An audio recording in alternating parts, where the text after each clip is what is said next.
It is my pleasure to introduce David Hutton for today's presentation, which he has entitled Whistleblower Protection and Global Warming.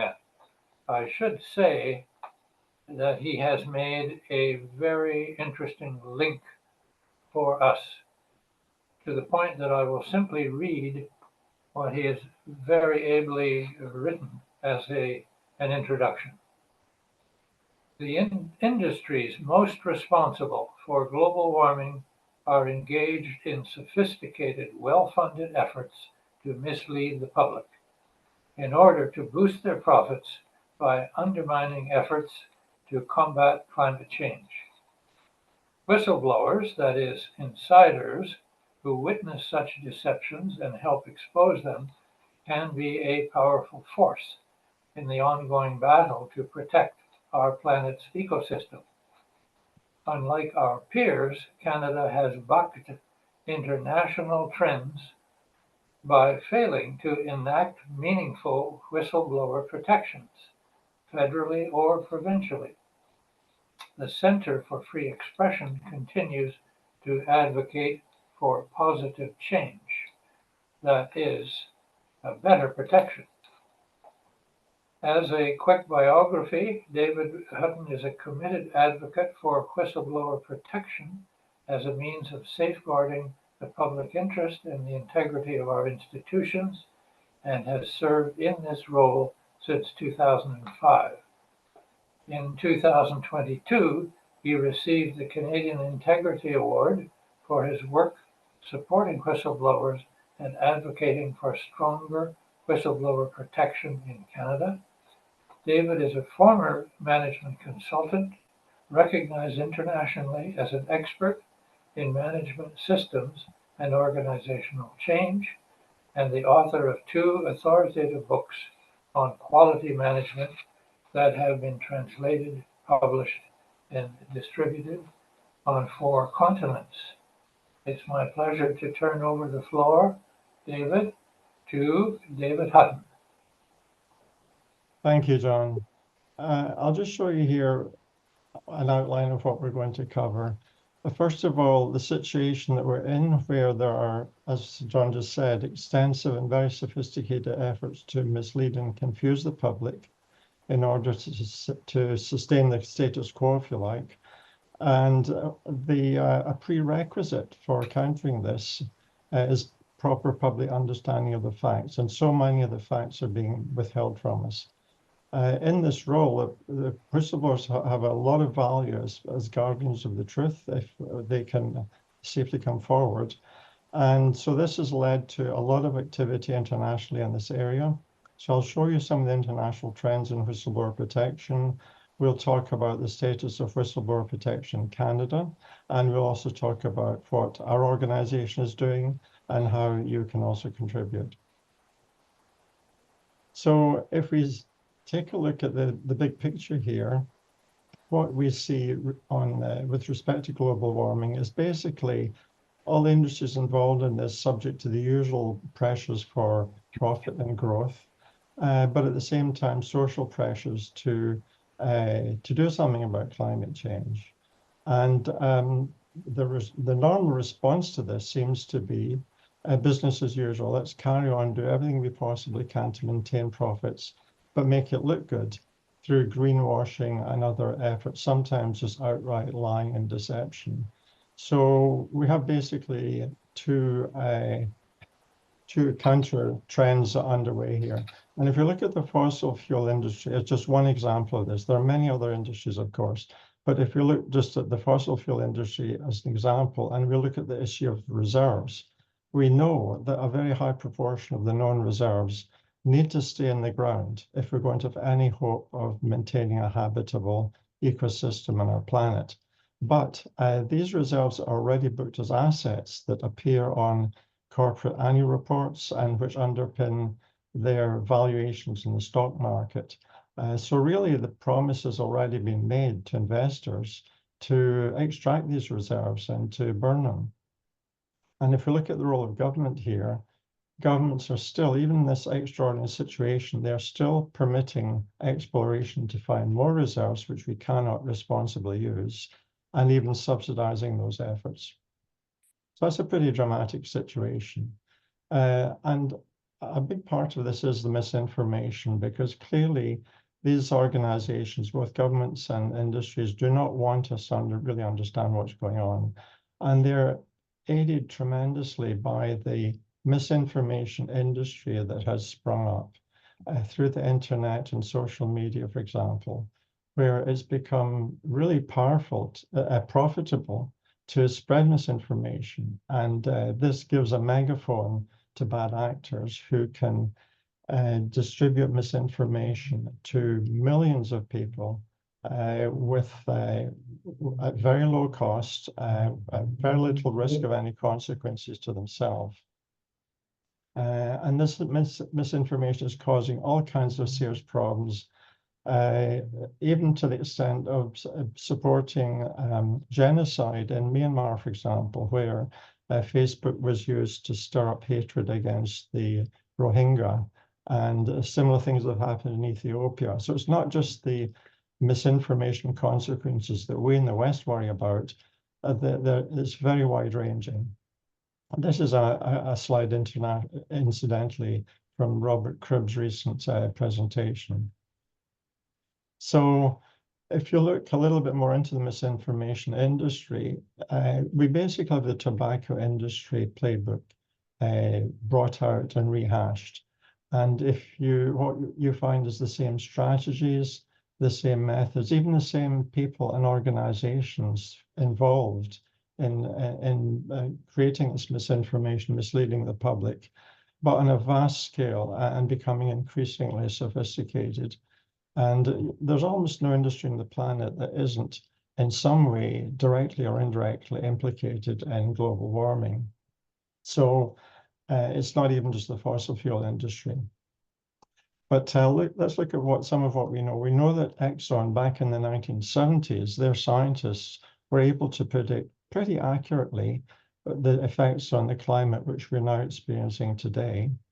We know that in around 2004, BP launched a $100 million carbon footprint marketing campaign, clearly with the intent of shifting responsibility for our carbon problems onto individuals rather than governments and corporations.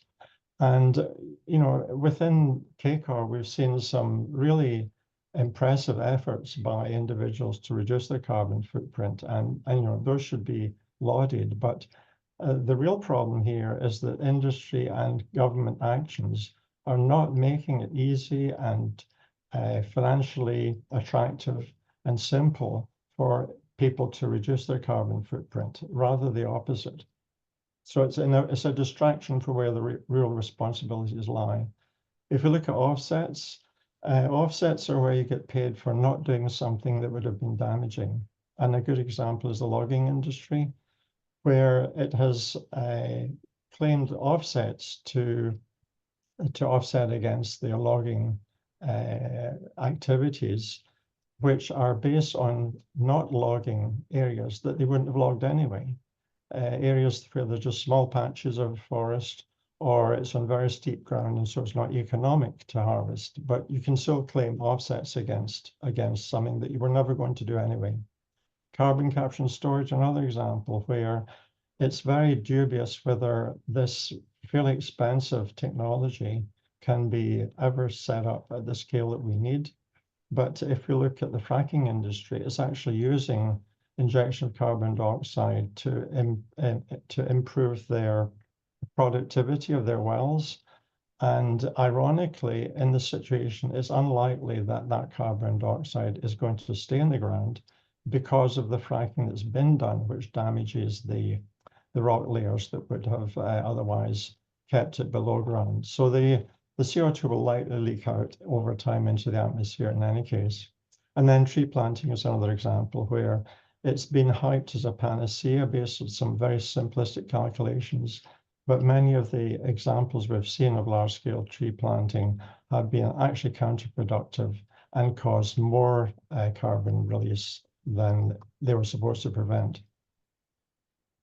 So the central challenge, as I see it, is that if people don't understand, if they haven't got the truth, then they're never going to do enough in response to the problems we're facing. This is an excerpt from a recent paper, which I totally agree with. And because of the misinformation industry, having the truth available doesn't equate to success, because there'll be all types of efforts to combat it. But at least if we're able to get at the truths that are being hidden from us, then we're somewhat ahead. And this is where whistleblowers can really help.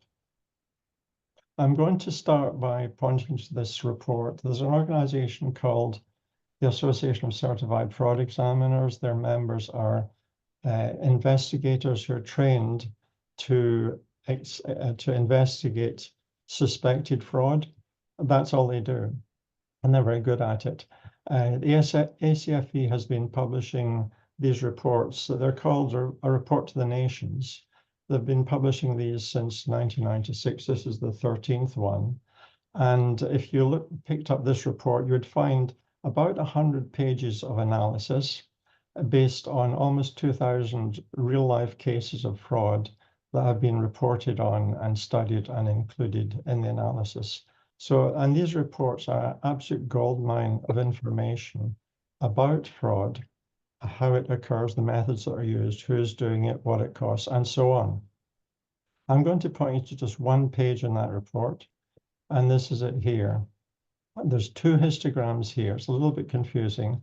There's a big histogram on the left, and then there's a smaller histogram on the right, which breaks out one of the largest bars on the on the left-hand histogram.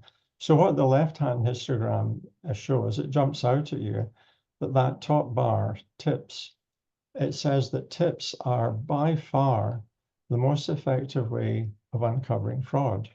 If you look at all the other things that are included in that histogram, internal audit, management review, document examination, and so on, they're far less effective. In fact, tips are more than 3 times more effective than the next most effective method, which is internal audit. If you look at the small histogram now, it shows where those tips are coming from. More than 50% of them come from employees, and some come from others. The rest come from other sources. I'll point to the bar that says anonymous.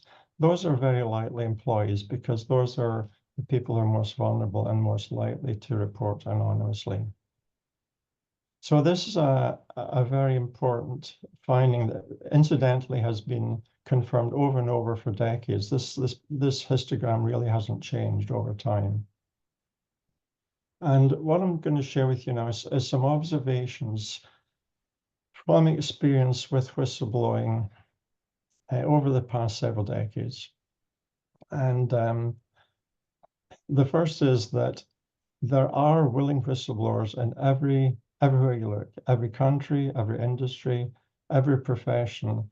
There are people who are it's just not in their DNA to do nothing and look away when they see something that they feel strongly is wrong, that's going to harm others, it's going to harm the environment, whatever. If it violates their sense of morals, they really want to speak out about it. And people like that will try and expose any kind of harm to the public or the environment, not just fraud. They don't differentiate. And the key word in that sentence is try, because so many people try, but really not only don't succeed, but suffer career-ending reprisals. And so they achieve nothing, and they also may lose their livelihood and their whole way of life. So, but these people are out there in large numbers, and they're an invaluable resource because they're typically knowledgeable people about the industries and the processes they're involved in. They're responsible observers, and as I said, they're everywhere. So think of this as an army of people out there who are doing their best to protect us. But this is a resource that's largely untapped in most jurisdictions, simply because of the difficulty of getting the truth out there and the barriers and the consequences of failure. Now, if you go back to this chart here, all these dark green bars, most of them are expensive, what I'll call professional anti-corruption methods. They're staffed by professionals who are well paid and trained. They're costly to operate, and they have limited reach, just simply because of the numbers. So those systems are actually hamstrung unless they are able to obtain the information they need from whistleblowers. Now, we've been working at this issue of protecting whistleblowers for decades now. The first laws were in the 1980s, and we now understand pretty well how to protect whistleblowers. And there are best practices. I'll talk a little bit about those later that can be followed, which will make it pretty difficult to take reprisals against them and to hide the truth. So we have a really powerful tool in our hands, the best practices that can do the job for us and help protect the public. And I don't have to tell you, vested interests do not want this. They do not welcome this type of transparency. You know, whether it's governments or corporations, they want to know everything about us, but they don't want us to know anything about what they're up to, except what they care to tell us. Because of that, just in the way that individual whistleblowers are attacked because they're seen as a threat to the organization, the systems and the laws that are set up are also constantly under attack from the moment they're being proposed through the drafting stages and then in implementation. And partly because of this, when we look around at the world and see what's happening in other jurisdictions, you realize that effective whistleblowing systems only come into being in response to crises that seem existential to the jurisdictions, and they feel compelled to do something about it. And that's when you can get big leaps forward rather suddenly. The rationale for protecting whistleblowers is so powerful, so compelling, that if you look around the world, we see an exponential increase in the number of laws being created to protect them. So you can see, you can see back in the late 80s, just one law in the USA, and then gradually growing and recently just almost doubling. And this is happening everywhere. You can see that Europe dominates there, but there's stuff happening on every continent, some of it really quite impressive. And the whole planet, except Canada, seems to be going in this direction. We've also got the situation that certain professions are taking much more of an interest. And accountants, you'd expect, due to their role, you'd really expect that they would take a serious interest in whistleblowing. And in fact, that's the case. That is what's been happening. So this is a report written by a colleague of mine, another member of our steering committee, Anna Myers, which was commissioned by two organizations, the International Federation of Accountants, or IFAC, which has 180 member organizations around the world who represent millions of accountants internationally. And then we have CPAC, which is the Canadian Association, which represents about over 200,000 individual Canadian accountants. And this is a very good report. It basically is a summary of what we know today about how to protect whistleblowers and what's going on in the world. The previous two charts I showed you are taken from this. So if we look into some of the recent international developments, the most significant really is that in 2019, the European Union issued a directive which instructs all of the member countries to create national whistleblower laws which comply with a number of best practices that are set out in that directive. And so that process, they were given 2 years to do that transposition. The transpositions are complete. There are flaws in many of the nation's laws where they don't fully comply, but those may end up being subject to sanctions by the EU because they have a process for going after laggards. But overall, this is a massive step forward to really strong whistleblower protection by a major economic bloc. I'll also mention the Council of Europe, which is a large organization with 46 member states, including the EU members. It was a driving force behind this happening and is an ongoing player in the space. And so it's very likely that the rest of the countries that are part of the CO, the Council of Europe, are going to follow the same lead. Another, not maybe quite so significant development, but I'll mention it, is UNCAC, which is the United Nations Convention Against Corruption.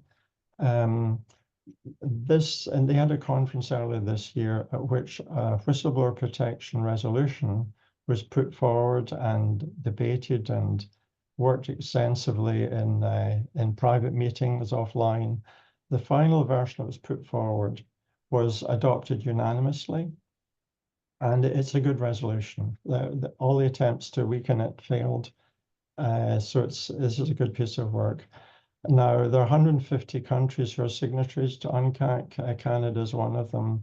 It doesn't have the same force as the EU directive, for example, but there is a peer review process whereby, for example, Canada's system compliance with UNCAC, with the convention, will be reviewed through a peer review process, and reports written about that. And those will likely gather headlines because that's quite a significant work that's being done there. So there's a couple of international developments that are noteworthy.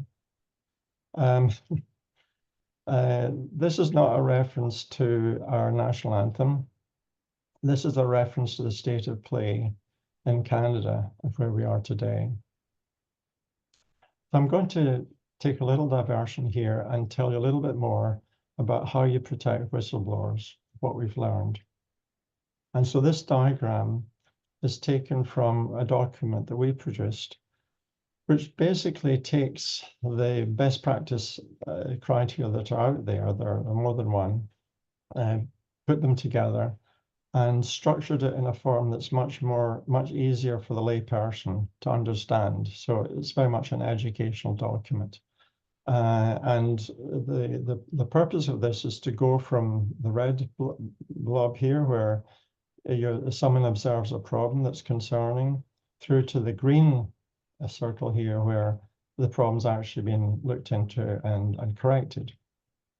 And these blocks here, the numbered blocks in light blue, those are the components of the system. So if we start over here, the first is freedom to blow the whistle.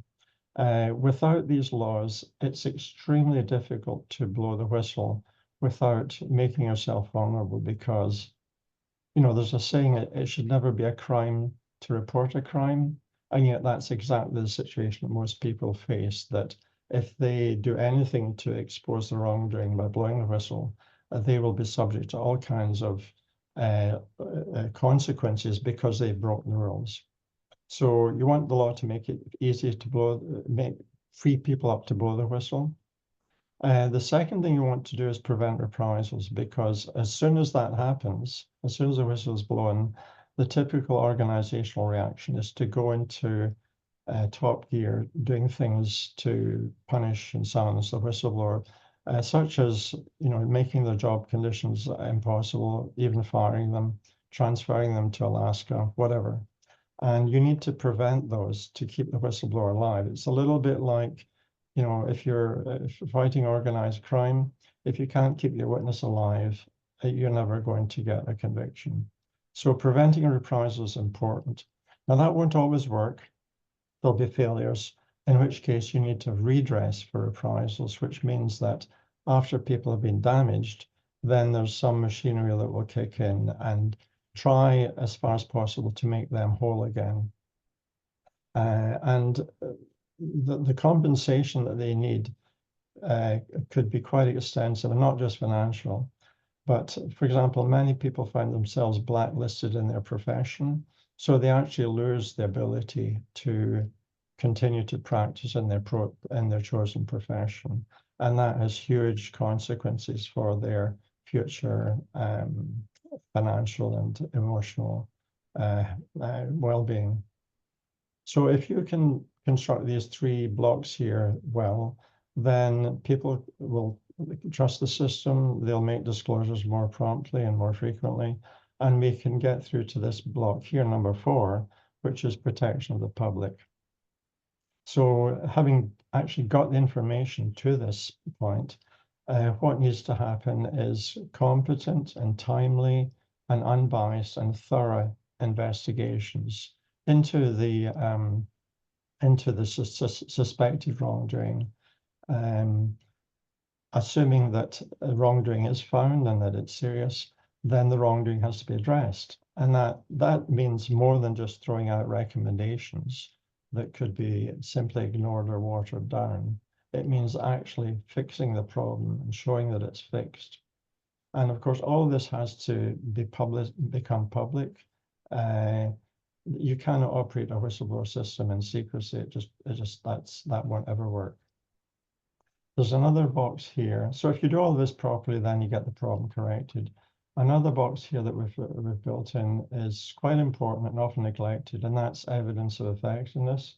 So this is gathering the documentation and the measurements and so on, information that will enable you to see how well the system is working. You know, are people coming forward? Are they suffering reprisals? And so on. And with that information, you can monitor and improve the system. And whenever you correct problems, then it builds trust, not only among the public, but among the whistleblowers and the employees who could blow the whistle. So this is a top-level view of the criteria that we've produced for Canadians. And this is the results of our assessments of Canadian laws. So I know you can't read this, but on the left are the 5 different components of that I mentioned in the best practices, the 5 different pieces of the machine. And the columns are then the different laws in Canada. It starts with the PSDPA, which is the federal law, and then there's Ontario and the other provinces. And red means that it doesn't meet the criteria at all. Yellow means that there's something there that partly meets the criteria, and green means that it does meet the criteria. So if we had decent laws in this country, we would have a sea of green with occasional yellow, and what we have instead is a sea of red with the occasional yellow and the very occasional green. And I should just mention that there's a lot more to the work that we've done here than just this chart. What's been done here is to take our criteria and to look in considerable detail into every one of these laws, not only what's on paper, but how it's actually working and so on, to write reports, to share those reports with the jurisdictions concerned, discuss them if they're willing, and publish them. And all that information is on our website. So there's been a huge amount of work has gone into doing this. So that's where we are graphically. The question really arises then, how did we get here? And this starts with our federal whistleblowing law. It's called the Public Servants Disclosure Protection Act, or the PSDPA. It was put together and passed Parliament in 2006, came into force in 2007. And it's one of the worst pieces of legislation on the planet in this field. It doesn't meet any of the internationally recognized best practices. It has been administered from the start by people who could be trusted to protect the government and to cover up wrongdoing. And one of the most significant developments was that the law contains a provision that it should be reviewed after 5 years. And that's a normal and very sensible provision in any new law, just to have the chance to correct any mistakes and make it work a little bit better. So when that review was coming due, people like myself were advocating very strongly for a proper, thorough review, because we felt that Treasury Board, who produced the law, were going to orchestrate some kind of bogus review that would conclude that everything was fine. But what the Treasury Board did was they just didn't do the review at all. So we didn't know what was happening. Another 5 years passed. So 10 years after the law came into place, a parliamentary committee, the Government Operations Committee, was asked to review the law. At that point, we dug in and gave them a lot of help. And we really achieved a kind of moonshot here, because we got a unanimous report from the cross-party committee, a unanimous report that recommended sweeping changes to the law. And we're really excited about that. Something like this rarely happens. So the government's response was to simply ignore this, even though they had asked for this review to be carried out. None of those recommendations has been implemented.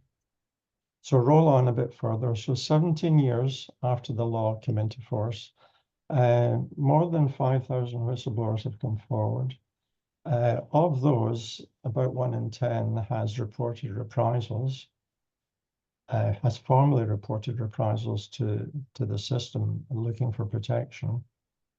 But not a single whistleblower has been protected in all that time. The only body that can do anything for them, give them some kind of compensation, is a so-called tribunal that was set up under the law. But only 9 of those 500 were even allowed to go to the tribunal. The tribunal process is very expensive and arduous, and really stacked against the whistleblower. So in both cases, they actually failed. The tribunal found against them. So that's a very quick summary of 18 years of action. And, this represents 18 years of bad faith actions by successive governments, Liberal and Conservative, by Treasury Board, who are responsible for so much that's gone wrong here, and also by PCO, who makes appointments of the commissioners. A PCO being the Privy Council Office, which is the heart of the bureaucracy. It's a disgraceful situation. If we look at the provinces, it's pretty much the same situation. I'm hearing a lot of noise on my speakers. Is anybody else hearing that? I'm just going to continue, but I'll just mention that I seem to be hearing a lot of noise at my end. Okay, so the provincial laws are pretty much the same. We have conducted the examination of the laws and concluded that they're very similar to the PSDPA in approach. They're all about information control. Measures to protect the whistleblower are missing or absent.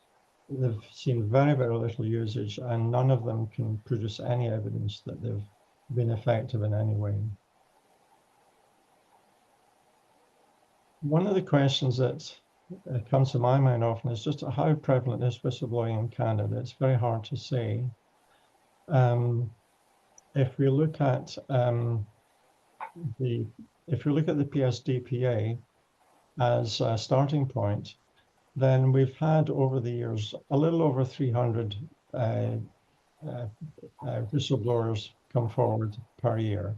And that's from a population of about 400,000 federal employees. And these people are engaging with a system that has very little credibility. And so there must be many people, I think, who would like to come forward, but have been unable to, or unwilling to for fear. If we extrapolate that ratio out to the 20 million Canadians who are in employment, then that would equate to roughly 150,000 whistleblowers each year.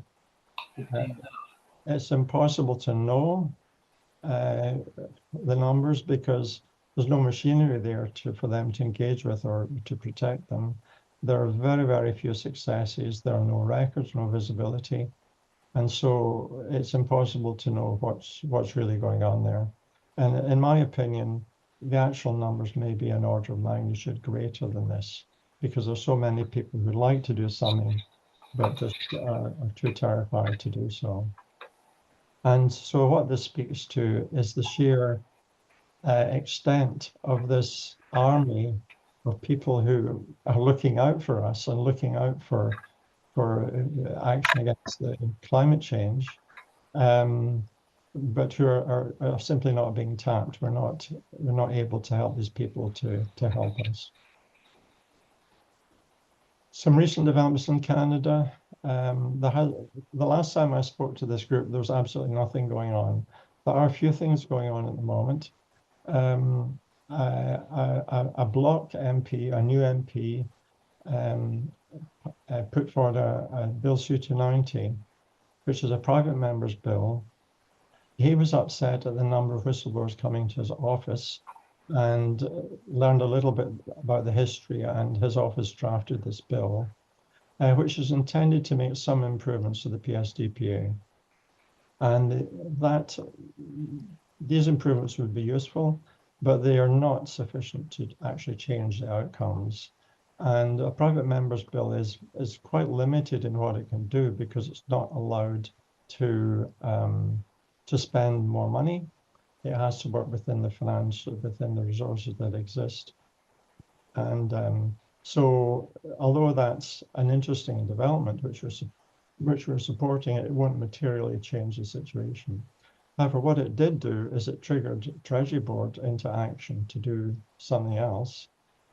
And so what they did was set up what they've called a PSDPA review task force. And they say it's supposed to complete the legislative 5-year review.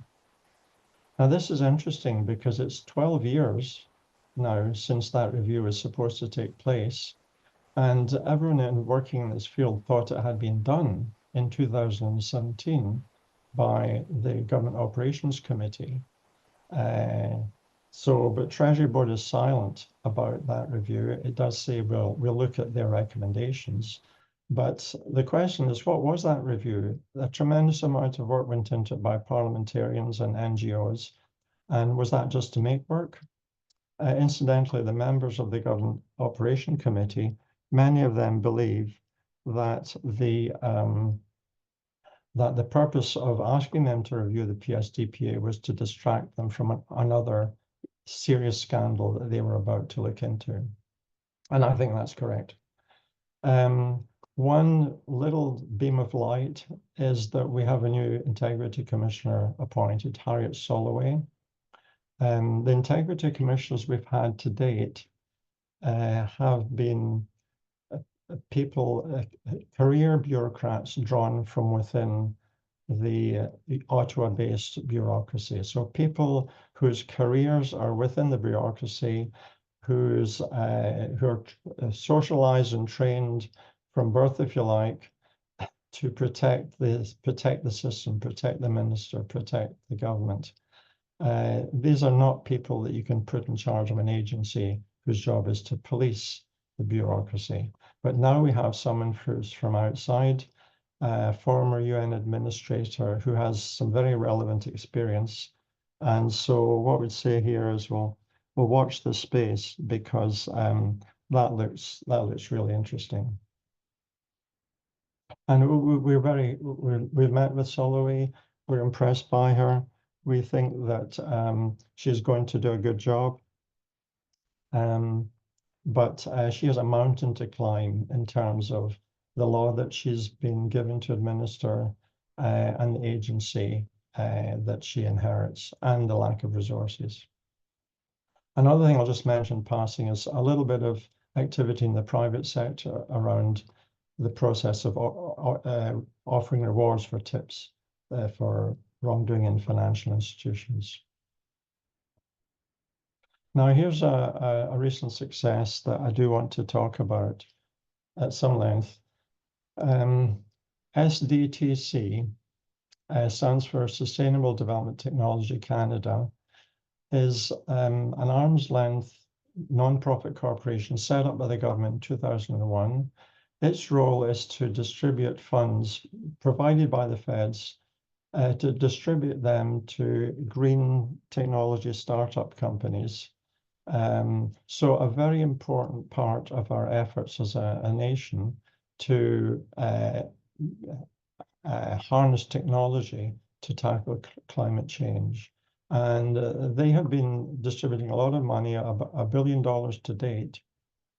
But a few years ago, things began to go seriously wrong.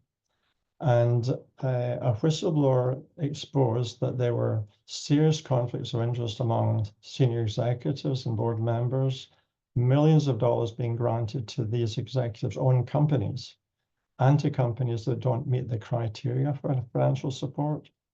And meanwhile, companies who do meet the criteria and should be receiving support were being denied. And the whistleblower identified about $150 million worth of what he described as questionable decisions. The eventual result of all of this was that the Auditor General conducted a proper investigation. And the day that the Auditor General submitted their report, which is on June, SDTC was shut down immediately. The mission, the staff, and the budget was transferred to the National Research Council. And so a very dramatic and instant response to exposing all of this wrongdoing. And this happened just before Parliament went in recess for the summer. Interesting that there's no further action proposed against the wrongdoers. It's very clear that the government does not want any more headlines on this subject about this, what happened here, because they're seriously to blame for this. And one way of doing that is to make sure that we don't go after the wrongdoers, because that will result in long court cases that attract publicity and people being reminded of this scandal. The really amazing thing about this situation is that this was achieved essentially by one whistleblower, almost single-handed. He had help from others who chose not to use any of our whistleblower laws or agencies, who executed a very effective strategy, which I can tell you about more if you're interested. And I've had dealings with more than 500 whistleblowers over the years. I wouldn't have said that this was possible until I saw it happen. And I have to say that there's only one whistleblower in 1,000 that is in a situation that they can do this for various reasons. But this was extraordinary, and that happened just this year. A little bit about what we're doing. Here's the team that we've assembled, a very impressive team with all kinds of experience. 4 of them are former whistleblowers. We're doing some really interesting things to help individual whistleblowers. I talked about our criteria and assessing the laws. We give out an annual award. We're in our 3rd cycle we've given out the award 3 times so far. We've submitted anytime anything happens on the Hill or in a jurisdiction where there's activity, we'll get involved and provide briefing notes and testimony. We have a large and growing website, and we have a very exciting project, 2 very exciting projects going on right now. One is establishing an archive for whistleblowers' records. Many whistleblowers have a basement full of 50 or 100 bankers' boxes documenting the wrongdoing, their efforts to expose it, the court cases, and on and on. And this is valuable information for researchers. That's going to find a home in Library and Archives Canada. And a really fantastic program just recently announced whereby international whistleblowers, and that means those who are involved in really high-profile cases that are international in nature. So the stakes are very high. There could be powerful forces coming after them. There could be state actors or organized crime coming after the whistleblower and wanting to shut them down or punish them. And so what this program does is it provides a means for people in this situation, a few of them, to come to Canada with their families if necessary, and to live here and be supported and protected and prepared for re-entry to their home country. And this is a fantastic initiative which will help some of the most important whistleblowing cases around, ones that have really had potentially major impacts on entire jurisdictions. How you can contribute, I think just by listening to my presentation, it's a start. You can learn a lot more from our website and videos and so on. You could help to arrange presentations like this to other groups that are influential. And you could also donate to our center. We'd love that. And here's a bunch more resources that you can browse at your leisure. So that's it. Thank you for your attention, and I'll pass you back to John, who's going to feed me your questions. Well, thank you very much, David. I had warned you about a question, and you have covered pretty well, but I will repeat some of your main points because you replied when we were offline, and my question was very simply, of the two pieces of legislation, why are they so bad? For example, you mentioned they were riddled with loopholes. And for example, there was supposedly a 5-year review, but that was reviewed how many years late? Very late. And not one single whistleblower has been protected. I mean, the structure of the government seems to be stacked against whistleblowers.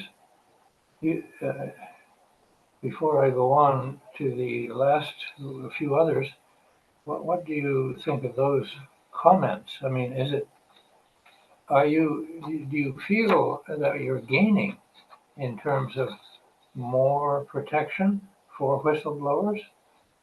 Okay, well, there's several questions in there, John. I'll go through them as best I can. First of all, why is it so bad? Well, it's been pretty bad in other jurisdictions as well until they woke up and realized they needed this. And if you look at this at just an individual organization level and a whistleblower comes forward, the reflex reaction is to treat them as a troublemaker, because they're at the minimum there's a potential embarrassment for the organization. It's usually seen as a challenge to the power structure.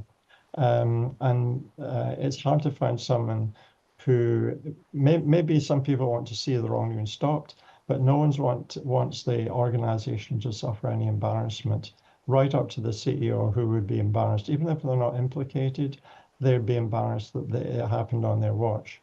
So no one in power wants this unless they're forced.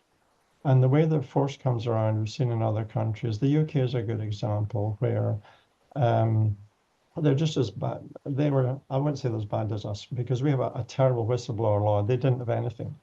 But what happened in the UK was there was a series of scandals in different industries, quite unrelated on the face of it. One was the Zeebrugge car ferry that sank because it sailed with the bow doors open. Over 100 people lost their lives. There was the Piper Alpha oil drilling platform in the North Sea that went on fire. Most people lost their lives. And then there was a massive rail crash in Clapham Junction, the outskirts of London. And on the face of it, there's no connection between these. But in each case, the public came to realize that from the investigations and so on, that employees had been complaining about these very conditions that caused the tragedy. They'd been complaining about it for years and being ignored. So the public were smart enough to join the dots, and there was then tremendous pressure on the government to do something. And so what you have in that situation is the politicians who are feeling the heat, looking for a solution, hopefully one that's available right there that they can implement very quickly. And unfortunately, in the UK, there had been about three whistleblowing law proposals put forward, and so they happened to choose one that's worked quite well. It was certainly one of the best at it at the time. So a series of disasters. Now in Canada, we've had no shortage of disasters, but what we've not seen is the public connect the dots and get really angry and demand change. And by the way, the bureaucrats never relent in their opposition to this. They're forced to pass these laws by the political masters, who then, having dealt with the problem, move on and lose interest. And then the bureaucracy tends to work to undermine the laws. So it's a classic situation of power struggles, if you like, within political and economic situation. I hope that answers your question, John. Yes, it does. Thank you. And I do apologize for not doing this earlier. There are some questions, but not many. And in case there are new listeners here, please inscribe your questions in the chat box, and I will get to them in the right order. And thank you again, David. Art Hunter has the first question. He's on deck, and after that comes John Hollins. As I say, after Art. Art? Yeah. Well, I sure respect the fact that you've been operating in a world that is just full of quicksand and opinions and goodness knows what all. I personally get very confused between propaganda, fraud, partial truth, misinformation, disinformation, fear, uncertainty, doubt. I mean, all these things are happening simultaneously, and I really tip my hat to to yourself and your colleagues that operate in this world of it's terribly cloudy. Nothing seems very clear to me, and and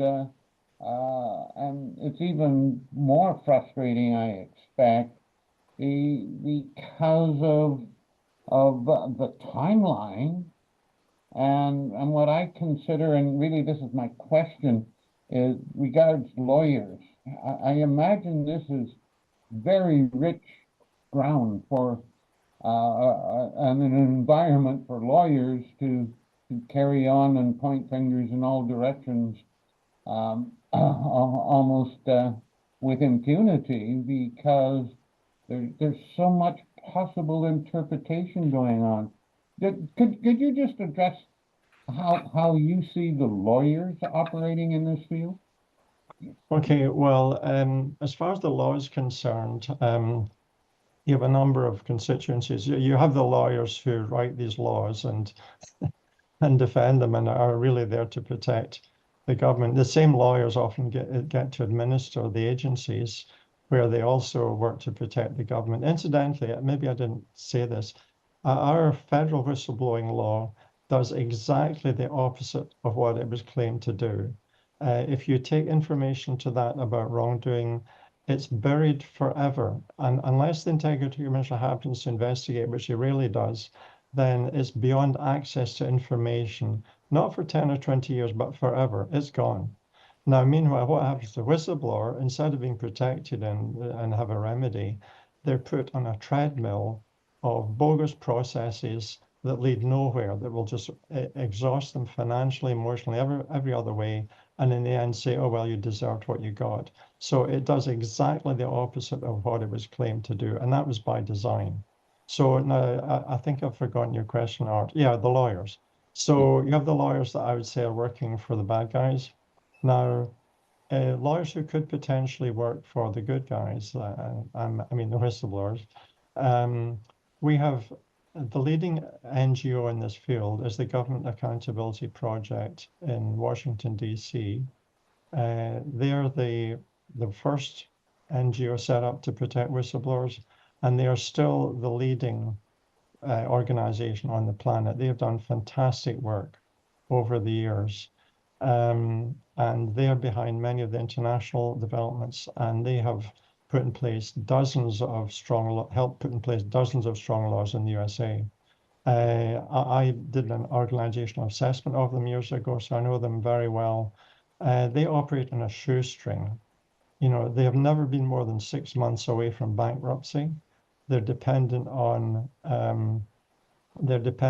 generous donors to keep them alive, and yet they do incredible work. You've also got, I need to be careful what I say. I'm not going to name the organization, but there are other organizations comprised of lawyers who want to get rich on this, which is not a bad motive. I think many lawyers would have that. But the only way in which they get involved, if there's a way of making a killing, and there are some laws which monetize whistleblowers in the sense that if you expose a massive fraud within the financial service industry, then you can get a percentage of the recovery, and that can end up being over $100 million. So what you've got is an army of for-profit lawyers who get in the game, who look for these cases. They're really kind of like ambulance chasers. They look for these cases, and they put lots of resources into pursuing them. And occasionally they make, a killing. Probably they get at least maybe half of what the whistleblower gets. And they form a lobby that is out there constantly advocating for these monetized whistleblowing systems, which no one else wants, because there are all sorts of problems with them. So there's a massive, well-funded lobby spreading misinformation about whistleblowing laws in order to make sure there's more of these financially oriented ones passed in different countries. Thank you. That's very interesting. The the idea of the ambulance chasers and how there's great incentive for the lawyers to get in there. Good answer. I can really see that. Thank you. Thank you, John. John Hollins is coming on deck now, and right behind him on deck is Ted Manning. Thank you. David, thank you for a clear and compelling presentation. I'm not the least bit surprised, having worked with you a little bit on the membership committee. But I have a sort of trivial question in a way. What sparked your interest in whistleblowing? And have you ever been a whistleblower yourself? That's a good question, John, and one I'm often asked. No, I've never been a whistleblower. I would have never made such a career choice. I hope I never have to. Certainly, I'm not under our conditions. But no, what happened to me was that I had a very successful career as a management consultant. I was traveling the world. I had a methodology that I was very proud of, and I was highly paid. I was one of these high-priced consultants that flies in and out. No, I did good work, and I loved it. But my wife asked me to get involved in a situation where some friends of hers were having problems. These are medical researchers doing very, very important work and internationally known. They were being squeezed out of a local medical research organization by the senior leadership to make way for their buddies. And basically, the senior leadership were treating this little organization as their own piggy bank, stacking it with their own friends and so on, and you know, raking up big expenses and all that. So I thought, well, this is going to be pretty easy because what they're doing is so blatant and so wrong. I mean, as an example, when the financial administrator lady uh, she stopped signing off the expenses because she didn't believe they were legitimate. She wrote a lengthy report to the chairman of the board, setting out her concerns, and his response was to fire her by email without speaking to her. So this was the sort of thing that was going on. I put together a small team of people and we gathered a lot of information. We wrote up a report, submitted it to someone in a position to do something about this.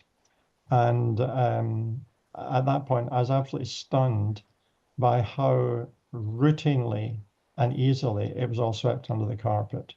So, you know, they conducted a so-called forensic audit that was just a cover-up and so on. So this really struck me because I'm an immigrant. I brought my family here in 1989 on the basis that Canada had a better future than the UK for my children.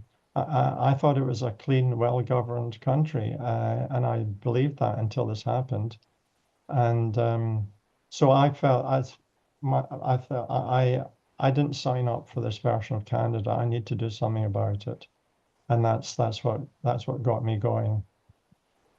Thank you. John Lake, I've got actually two other questions. Let me ask one more now and come back if you have time later on. Okay. I'm good at picking nits, David. Yeah. You had one line in one of your slides which said, media profits from spreading lies. Yeah.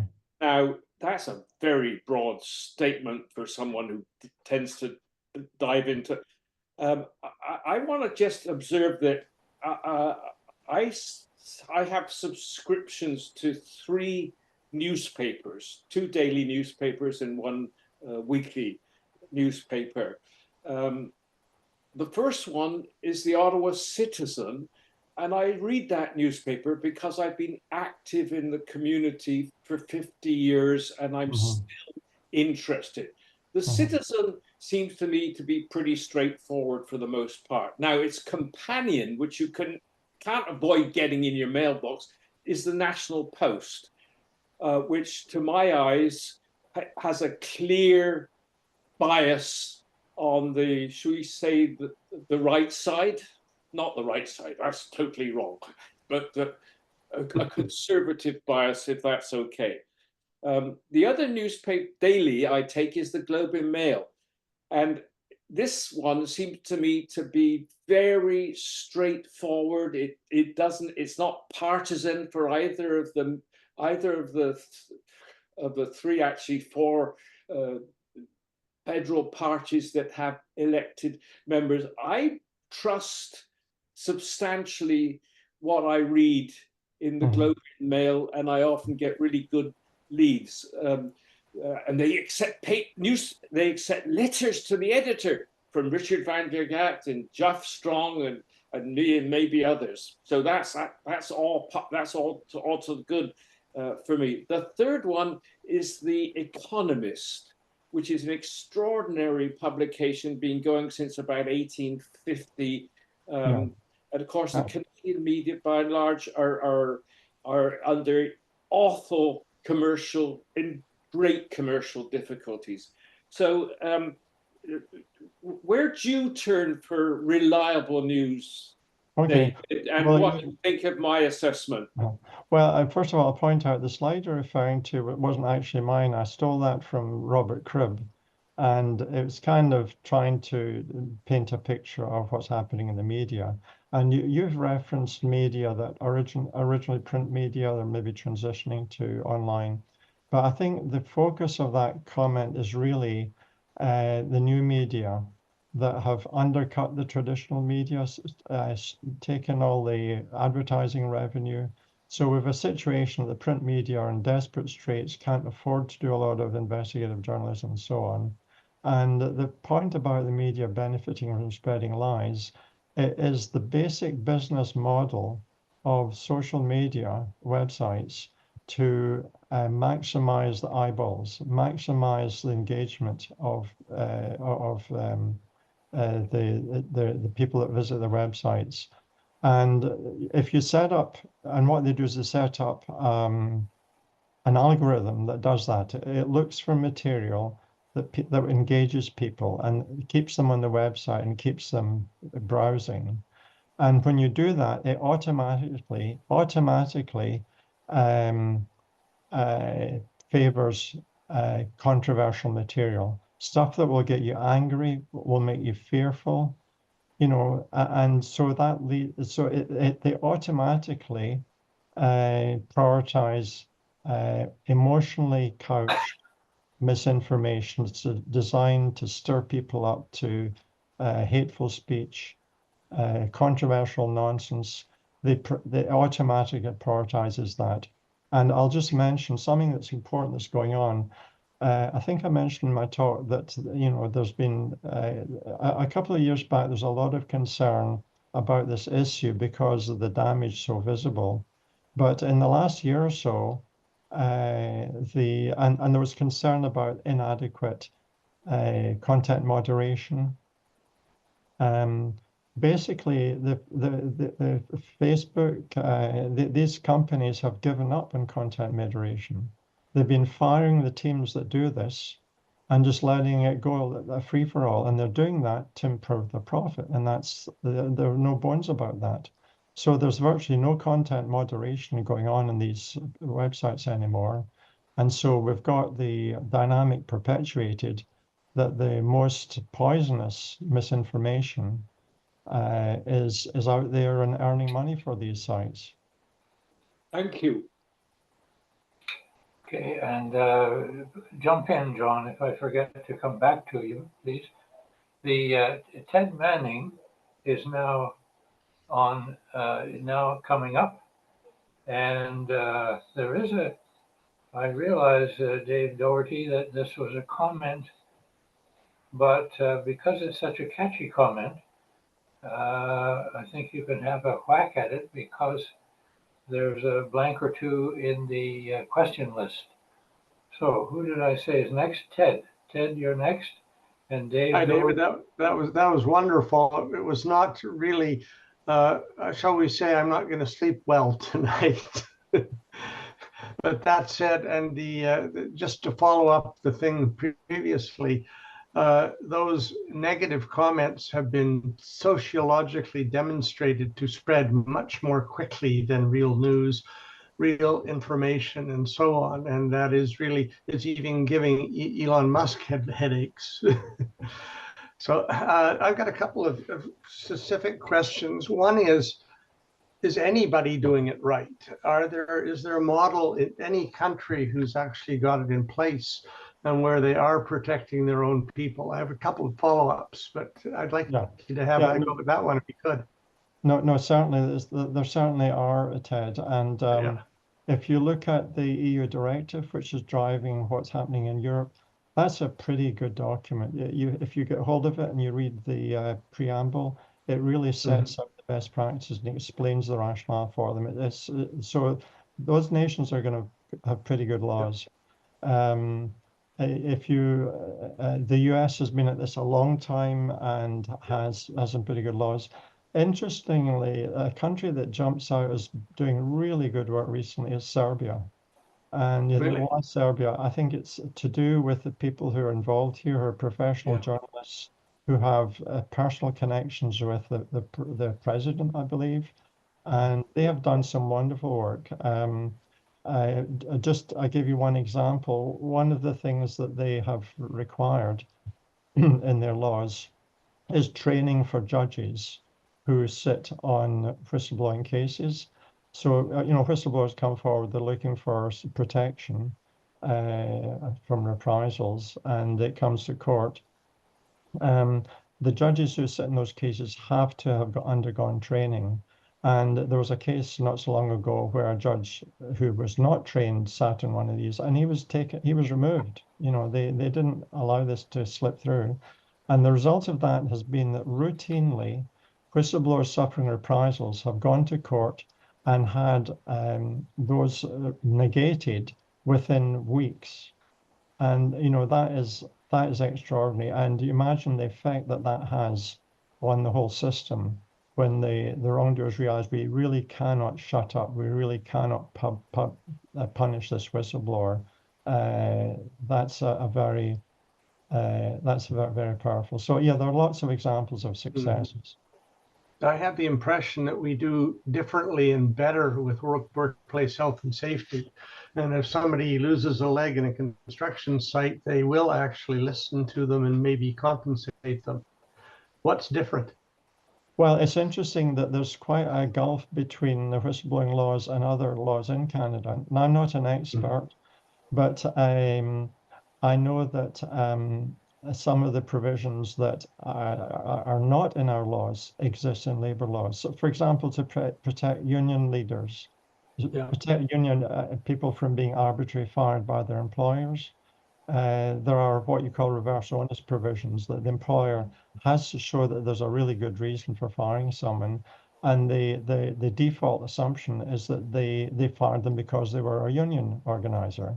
That's called reverse onus. That doesn't exist in our law, although it exists in practically every other decent whistleblower law on the planet. Great. I'm going to be a bad boy and give you one third question just to finish up. Is there any political party in our country who's seriously interested in making this happen? I would say no. I mean, one way I could answer your question, not at present. I'll say it this way, not at present. For example, one bit of information I'll give you is the person who is the architect of our current law, the PSDPA, who worked on it, and it was his personal project, is Pierre Poilievre. So we don't have any high hopes that the Conservatives will do any different. The parties behave essentially the same way. The driving force is the public has to get angry enough to demand stuff like this. And Canadians are not good at that. I'll give you an example of the tainted blood scandal way back when thousands of people were infected and had lost their lives or had, agonizing deaths due to tainted blood. In France, there were demonstrations of thousands of people in the streets daily for months, and people went to jail. Nothing remotely like that happened in Canada, although we had just as serious a problem. So in a way, it comes back to Canadians needing to demand better of their political leaders. Thank you very much. Dave Doherty, do you wish to jump in because of your catchy comment? We have peace, etc. The floor is yours before I pass it back to John Hollins. Great, thank you, John. So I was interested that you actually made a comment, David, which was right along the lines of this. The country was supposedly founded on the idea of peace, order, and good government. And I would say, from a not horribly long, but long enough period within the federal government, that, and as a citizen, we may have peace and we may have order, but you've certainly made it clear, and I did find when I was in the federal government, we do not have good government. And I wrote a piece about this, which is on the CACOR website, how we might be able to get good governance, in fact, good government, through a system that's more like a jury system. If people are sufficiently intelligent that we could put them on juries and give them the responsibility of determining whether somebody is to go to jail for his entire life, certainly we ought to be able to have them sit in our parliament, given sufficient testing of their capacities and sufficient training. Anyway, there it is. Peace and order, but we certainly don't have a good government. Yeah, I mean, I think one of our problems is a centralization of power here. We're a small country, but if you compare our prime minister with the US president, he has way more power. Our prime minister can act pretty much like a dictator. And you know, work that's been done interviewing MPs about their work experience. So many of them feel that they're just like trained seals, that they have to do what they're told. Our party system locks people in, and the power is at the top. And it's very hard to, even for MPs, to combat that. Oh, I agree entirely, which is why I gave parties a completely different function in the system that I designed. Yeah. But I'd also like to point out that it is exactly the same in every province. Their responsibilities are distinguished from those of the federal government by the Constitution, but within it, boy, the power of the cabinet and the power of the premier in particular is, you know, above everybody. No. No, these are not special people. Okay. Well, this is it's fascinating because you're getting into some fairly political issues here. I won't say this is a political science class, but it's bordering on that at times. I have one or two myself, but I'm going to give the floor to John Hollins. And if there's anyone I have missed while juggling the contact, the chat, jumping up and down as to who's answered what, please jump in too. John Hollins. Thank you. I won't ramble this time. The Center for Free Expression, I knew nothing about that, and I'm frankly impressed that you've created an organization that can give a $10,000 prize to an outstanding whistleblower.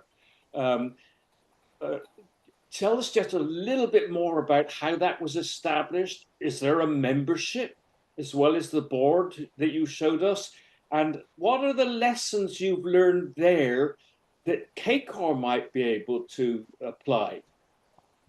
Well, I previously ran a charity called FAIR, which was really a one-man band.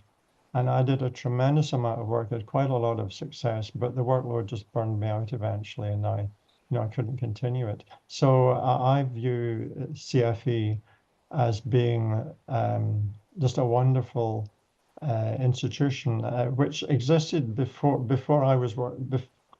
The sequence here is that Jim Turk, who is executive director, former executive director of CAUT, which is the union for university professors, a long career there. Jim was asked or invited to set up this adjunct to what was then Ryerson University. Named it the Center for Free Expression. And if you look at the website, it covers quite a range of issues. There's about 10 or 12 different issues. Whistleblowing is just one of them. But when I was still recovering from the collapse of FAIR, Jim approached me, and we immediately connected, and we started working together. And through our efforts, we've assembled the other members of the team that you see there. And so our team does a lot of really good stuff. We really don't have money. You know, we're a little bit like Gap of living from hand to mouth. Jim has the support of the university, but that's limited. The $10,000 that you mentioned is a single donor who was so impressed by the winners of the this prize. They had originally sponsored the process, paying for incidentals, you know, like the trophy and so on. But having seen the caliber of the people being honored, they decided to kick in $10,000. So that's a large amount of money. We don't have other sources like that. We could use a lot more funding. So the work is largely voluntary. I haven't been paid for the 17, 18 years I spent working on this. I haven't received a cent. And that's true of many of the people I'm working with.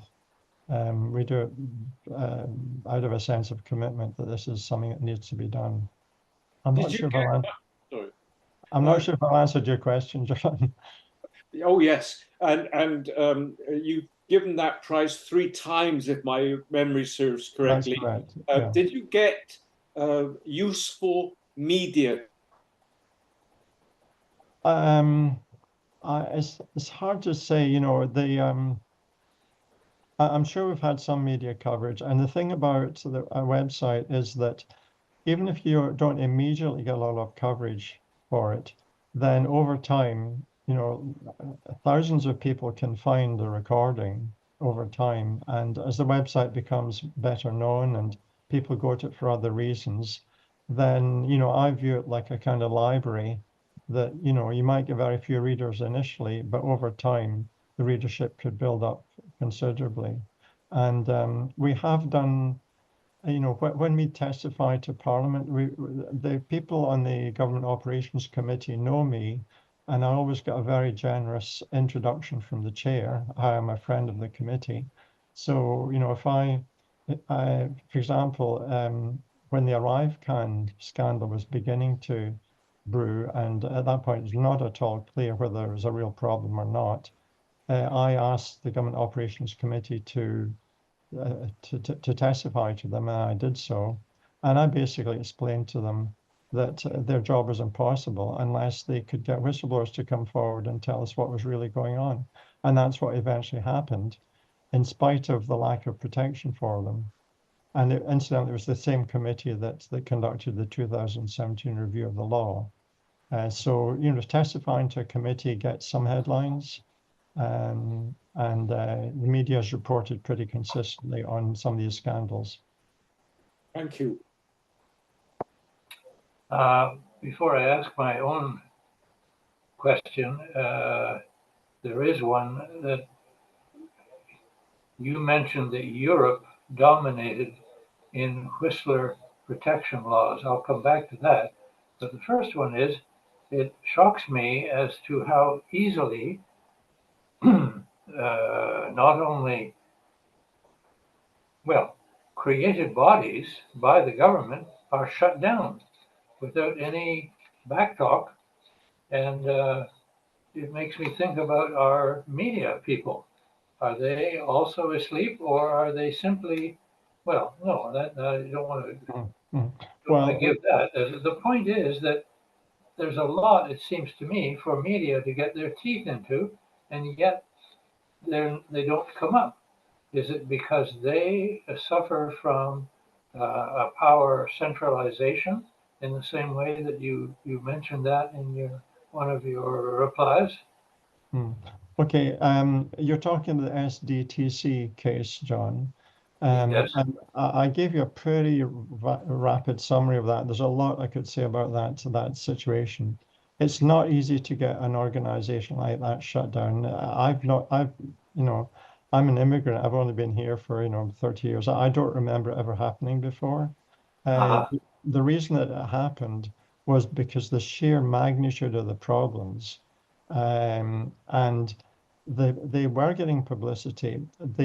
One of the things that the whistleblower did, which was very intelligent, is he formed close working relationships with you know, a trusted reporter at the Globe and Mail and CBC, and he kept them fully informed right through the whole process of what was going on.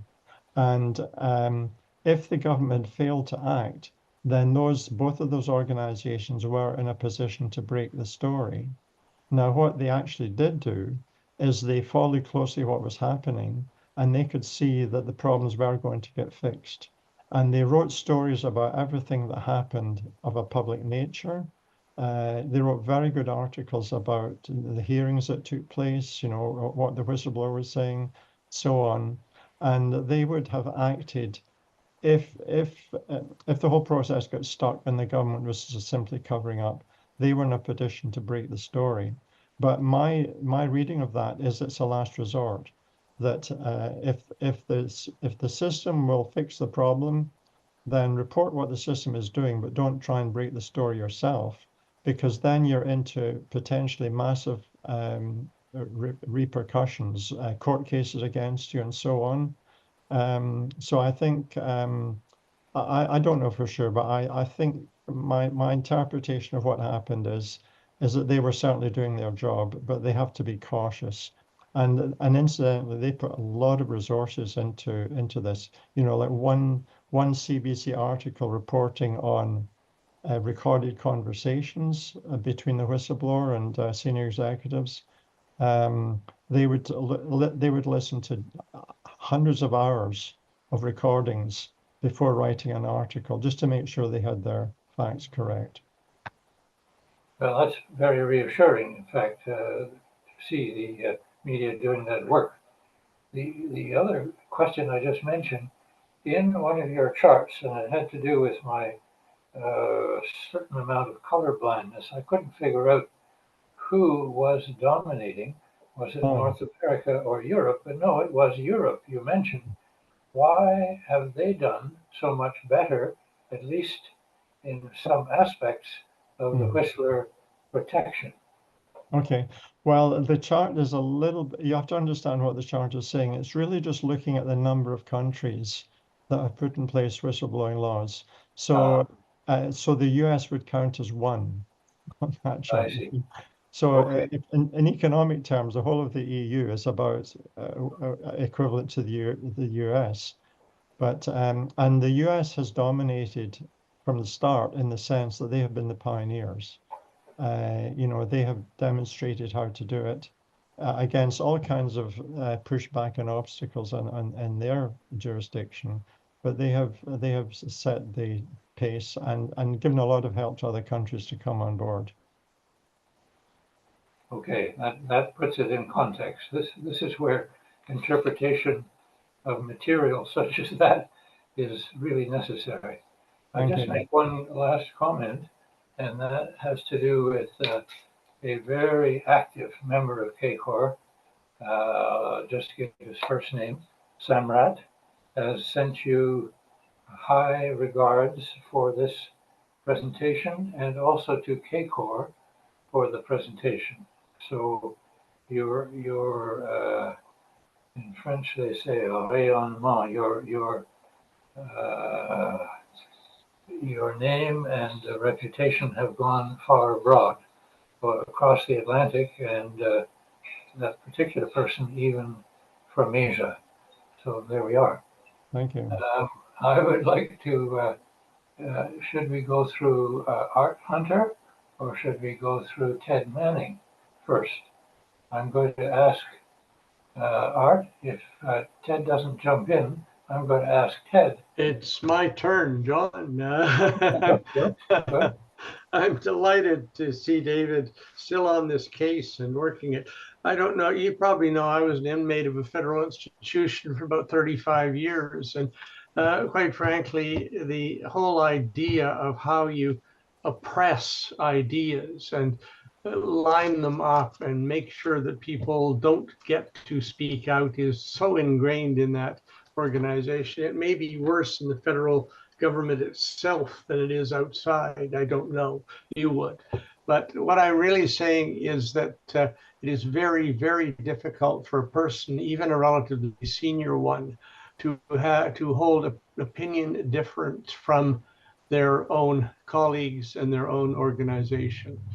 And I know a fellow who essentially had his job reassigned to be a lighthouse keeper in Baffin Island, simply because he made the wrong kind. He wasn't fired, but he was pretty hard to find on the org chart at any point in the future. So the government does have means to, I guess, regiment their people. But anyway, I'm very delighted in what you have talked to us about. I hope you keep it up, and I hope Canada does better. So if you, yes, please put this on. This will be up very shortly to be shared, and hopefully other people will see it and watch it. And we are once again well over 200, about 210 different presentations and running. So I'm delighted to again say thank you on behalf of CACOR to David for coming and talking to us, and ask you people to please inform other people. We are very shortly going to give you a new opportunity electronically to make sure that you are in fact paid and are a member. If you're not, we'll be giving you that choice with a new organization called Wild Apricot, which is going to make it very easy for each of us to manage our own information, find out how long we belong, how long we have belonged, what we belong to.